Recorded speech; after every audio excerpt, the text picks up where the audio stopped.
ముఖ్యమంత్రి గారు మీరు సర్వేల గురించి ప్రస్తావించారు. 2023లో జనం సాక్షి అత్యంత విశ్వసనీయత ప్రతిష్టాత్మక సర్వే సంస్థ. కంగ్రాచులేషన్స్, మీరు జూబ్లీ హిల్స్ నుంచి గెలవబోతున్నారని 6వ తారీఖు మేము సర్వే విడుదల చేసినాం. ఈసారి మా సర్వే సంస్థ గురించి కూడా మీరు 64 స్థానాలతో గెలుస్తారని మేము ముందుగా ప్రకటించాం 23 ఎన్నికలు. థ్యాంక్ యూ మిత్రులు. ఇప్పుడు కూడా జూబ్లీ హిల్స్ గెలుస్తామని చెప్పినా అంటున్నాడు. సంతోషం. వీరాజ్ గారు. నిజామాబాద్ జిల్లా నందిపేటలో రైస్ పులింగ్ చెంబు పేరిట ఘరానా మోసాలు. రైస్ పులింగ్ చెంబుతో కోట్లు గడించవచ్చంటూ 75 లక్షలకు టోకరా.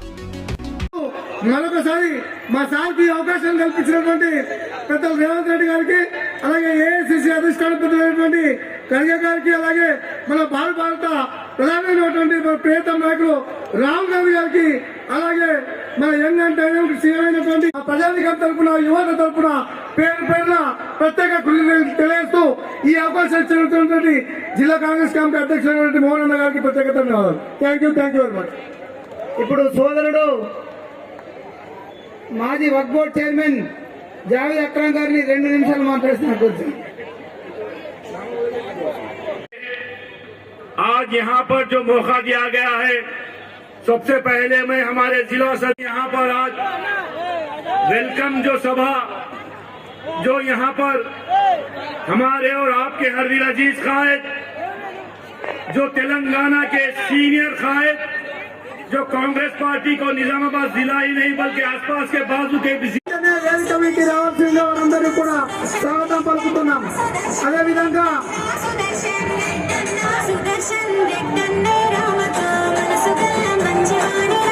ఒక్కసారి అందరూ సపోర్ట్లతో మారిపోవాలి. అందరూ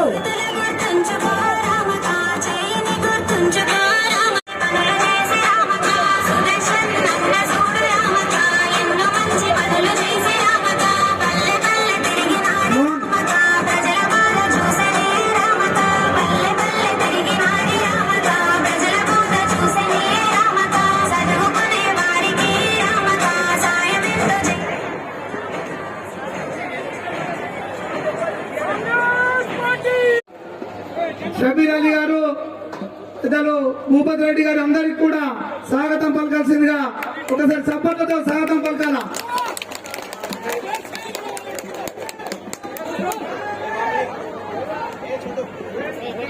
నేను స్టేజ్ మీద ఉన్న అందరు కూడా కూర్చోవాలి, బ్యాక్ సైడ్ వెళ్ళి.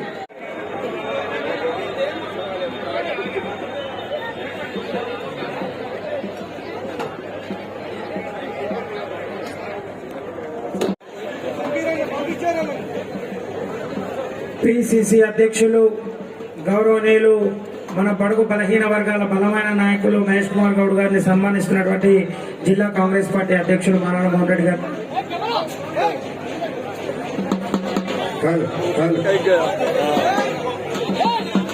జై కాంగ్రెస్, జై గుర్తుకే.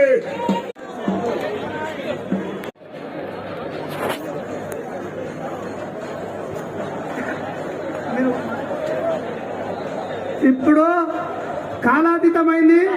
వాస్తవానికి మనందరి కొరకు మేము మాట్లాడ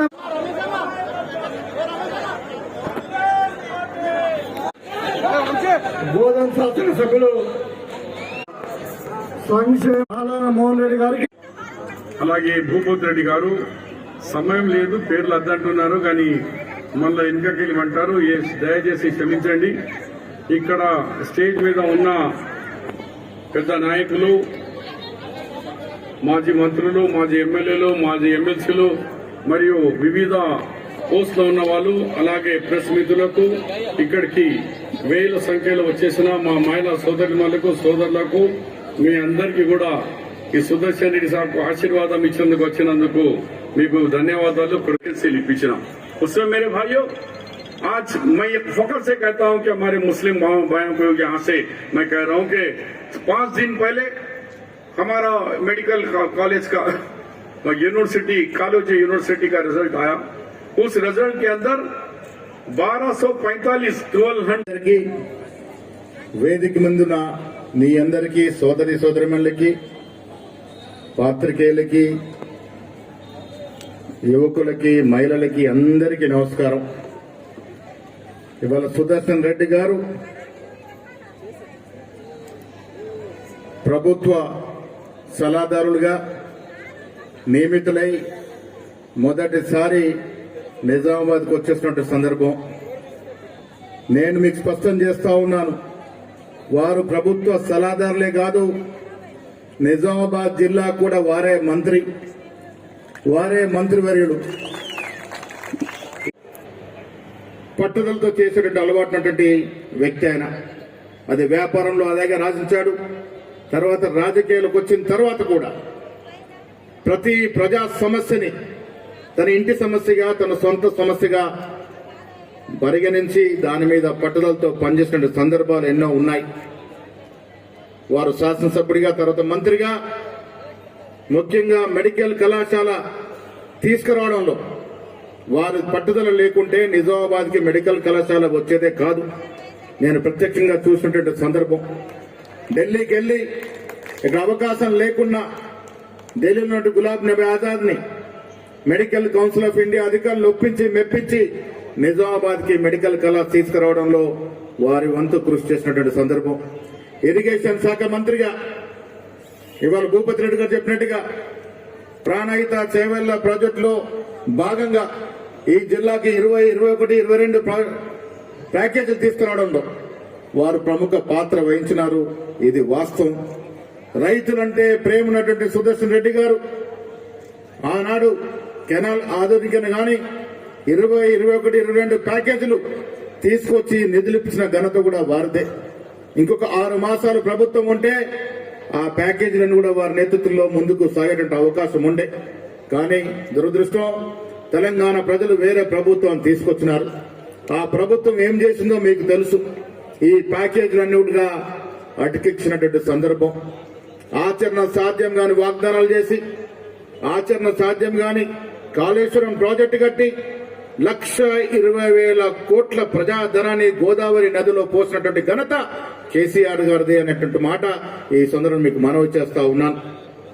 ఆనాడు దురదృష్టంతో రాజశేఖర్ మొదలుకొని రోషయ్య గారి తర్వాత కిరణ్ కుమార్ రెడ్డి ముఖ్యమంత్రులుగా ఈ రాష్ట్రానికి ఏం అవసరం ఉన్నాయో అలాంటి కార్యక్రమాలు చేస్తే ఆ తర్వాత వచ్చినటువంటి మహానుభావుడు కేసీఆర్ గారు వృధా ప్రయాస, ఆచరణ లేనటువంటి కట్టడాలు కట్టి ప్రభుత్వ సొమ్ముని దుర్వినియోగం చేసినటువంటి సందర్భం మీకు గుర్తు చేయాలనుకుంటా ఉన్నాను. మిత్రుల, కాంగ్రెస్ పార్టీ అందరి పార్టీ.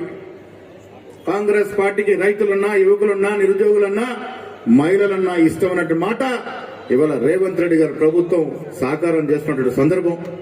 షబ్బీర్ అలీ గారు చెప్పినట్టుగా ఉచిత బస్సు ప్రయాణం మీరు అందరూ కూడా వాడుకున్నటువంటి సందర్భం.